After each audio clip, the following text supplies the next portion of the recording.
इस वीडियो में हम समझते हैं कि वह कौन से इन्वेस्टमेंट है, वो कौन से पेमेंट है, वो कौन सी इनकम है जिस पर हम टैक्स बेनिफिट ले सकते हैं जब हम अपना ITR भर रहे होते हैं। तो आइए समझ लेते हैं। तो सबसे पहले हम धारा 24B को समझते हैं। तो धारा 24B है, बी क्या है, नेचर ऑफ प्रॉपर्टी क्या है, सेल्फ ऑक्यूपाइड यदि प्रॉपर्टी है तो उसमें हम क्या देख रहे हैं, और हमारा जो लोन है वो 1 अप्रैल 1999 या उसके बाद हमारा सेंक्शन हुआ है। तो उस पर हमें क्या जो है अलोएबल क्या है, 2 लाख रुपए तक हमें उसमें छूट मिलती है। किस चीज़ में छूट मिलती है? जो इंटरेस्ट हम पे करते हैं, इंटरेस्ट जो हम पे करते हैं, यहाँ से देखेंगे interest paid on the housing loan is 2 lakh, यानी कि उस पर हमें 2 लाख तक की छूट उस दायरे में आता है।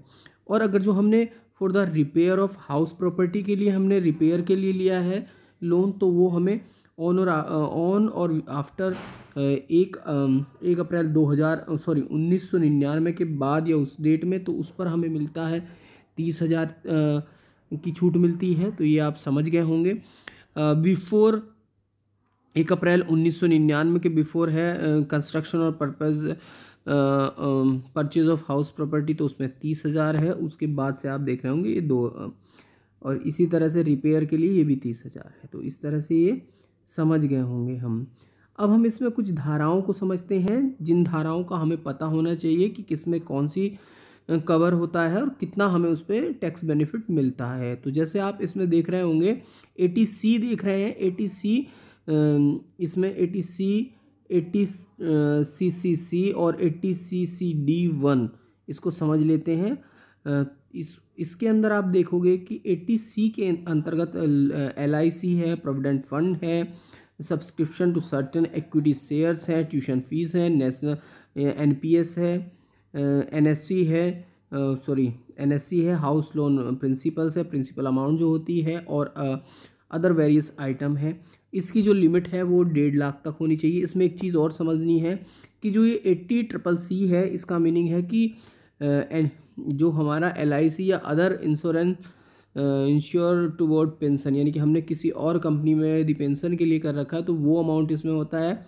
और इसी में है NPS, यानी कि 80CCD1B, इसको समझ लीजिए। 80CCD1B क्या है, यानी कि यदि ये हमारी 1.5 लाख तक की इस और इससे हमारा 1.5 लाख कवर नहीं होता है, और हमारा NPS जो है, मान लो हमारा NPS 80,000 कटा है, तो हम उसमें से 30,000 अपना इसमें डाल सकते हैं, और बाकी 50,000 जो है उसको हम क्लेम करते हैं यहाँ 80CCD1B में। ये जो 80CCD1B है, इसमें क्लेम किया जाता है हमारा जो NPS excluding deduction claim under section 80CCD1B, यानी कि कुछ हमने अमाउंट ऐसा अपने NPS में से निकाल दिया था कि हमारा ये जो है ये 1.5 कंप्लीट नहीं हो रहा था, यहाँ 1.5 लाख कंप्लीट नहीं हो रहा था, इसको कंप्लीट करने के लिए हमने इसमें डाल दिया। बाकी बचे अमाउंट को हम यहाँ क्लेम कर सकते हैं 80CCD1B में। तो ये आपको समझने वाली बात है।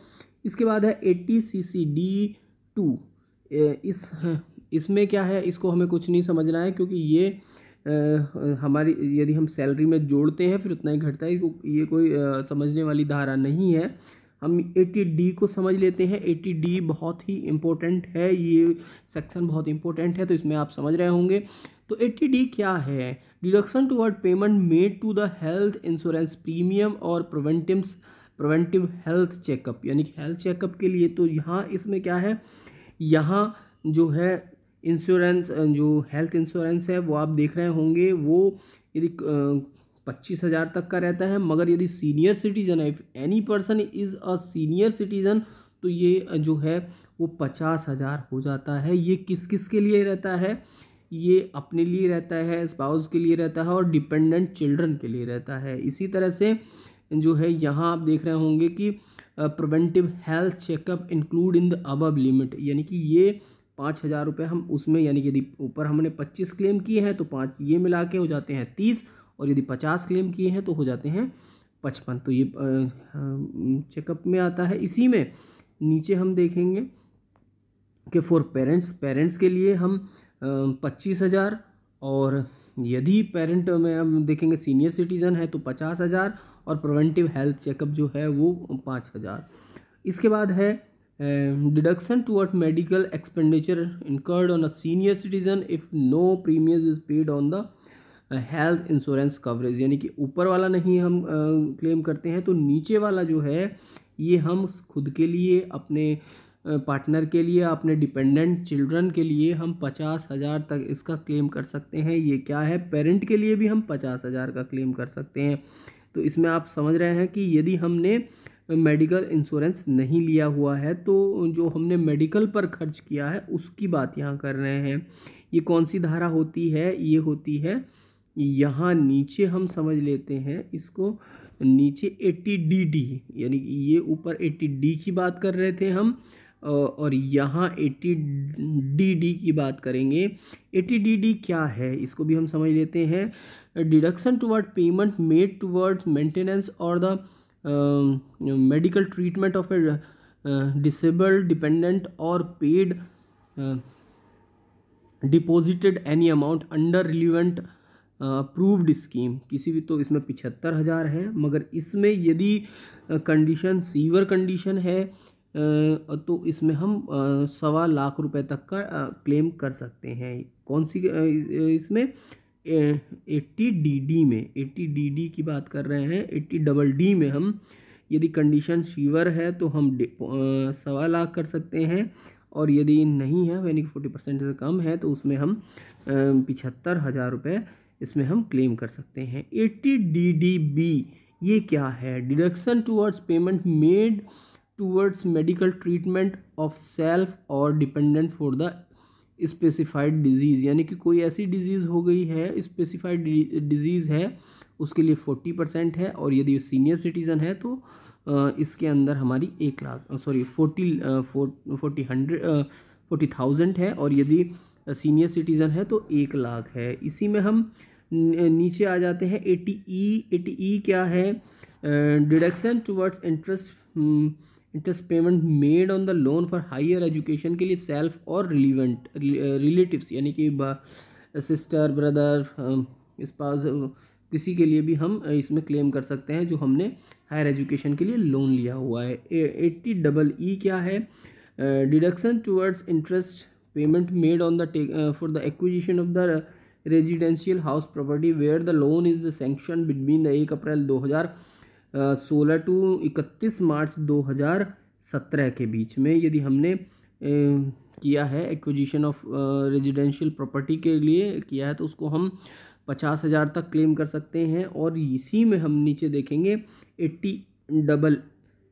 80EA में deduction available to the individual toward interest paid made on the loan taken for the acquisition, यानी कि हमने यदि घर को एक्विजिशन के लिए रेजिडेंशियल हाउस प्रॉपर्टी को फॉर द फर्स्ट टाइम, पहली बार हमने यदि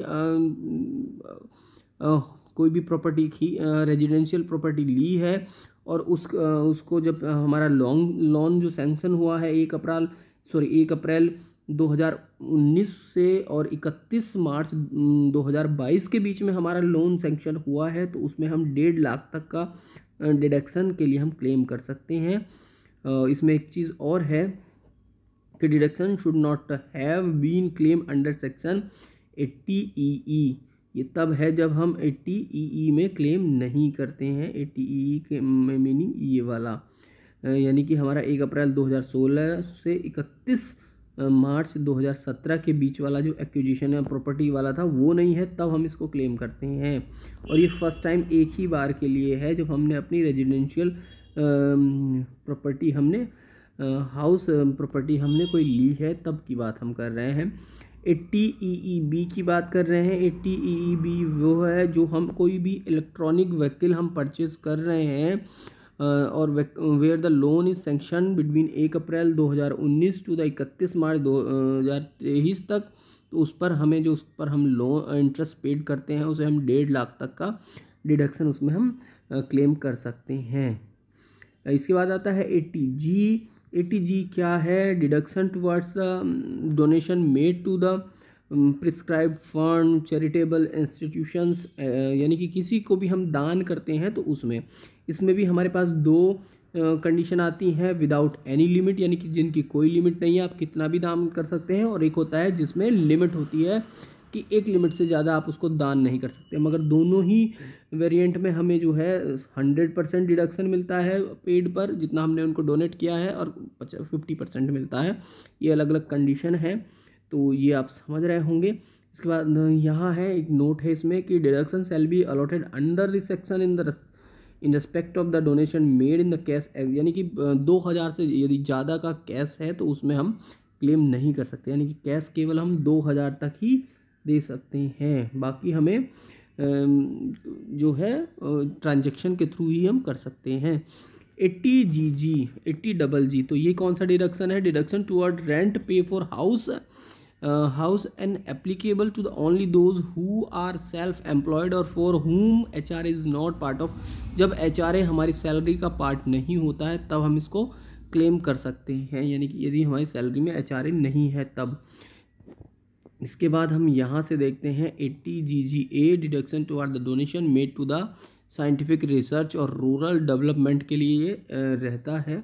इसके बाद नीचे है, बस यही इम्पोर्टेंट थोड़ा सा एक और नीचे है कि जो हमारा interest deduction on the interest receive on saving account पर जो हमें इंटरेस्ट मिलता है, उससे जो इनकम होती है वह इंटरेस्ट 10,000 तक हमारा क्या होता है डिडक्ट, यानी कि क्लेम कर सकते हैं हम। तो इसलिए नेक्स्ट है 80 TTB deduction receive interest receive on the deposit by the senior citizen के लिए है। तो वह क्या है 50,000 तक के जो है उसमें फ्री रहता है, क्लेम कर सकते हैं। 80U सबसे लास्ट है 80U deduction for resident individual tax payer with disabilities, यानी कि डिसेबिलिटीज़ है तो उसमें हम 75,000 तक हम क्लेम कर सकते हैं विद डिसेबिलिटी ऑफ 80%, और यदि वह 40% की डिसेबिलिटी है तो 75,000 क्लेम कर सकते हैं, और उससे ऊपर है यानी कि सीवर कंडीशन है 80% से अबव है तो उसमें हम क्या करते हैं, इसमें हम 1,25,000 रुपये तक हम क्लेम कर सकते हैं डिडक्शन, फ्लैट डिडक्शन इसमें हम क्लेम कर सकते हैं। तो ये बहुत कुछ धाराएं थी जिनमें हम क्लेम कर सकते हैं। आप समझ रहे हैं कि कैसे हम क्लेम कर सकते हैं, कुछ धाराएं थी। यदि आपको समझ आती हैं, पसंद आती हैं तो प्लीज़ लाइक शेयर और सब्सक्राइब माय चैनल। यदि अब तक आपने सब्सक्राइब नहीं किया है तो thank you for watching this.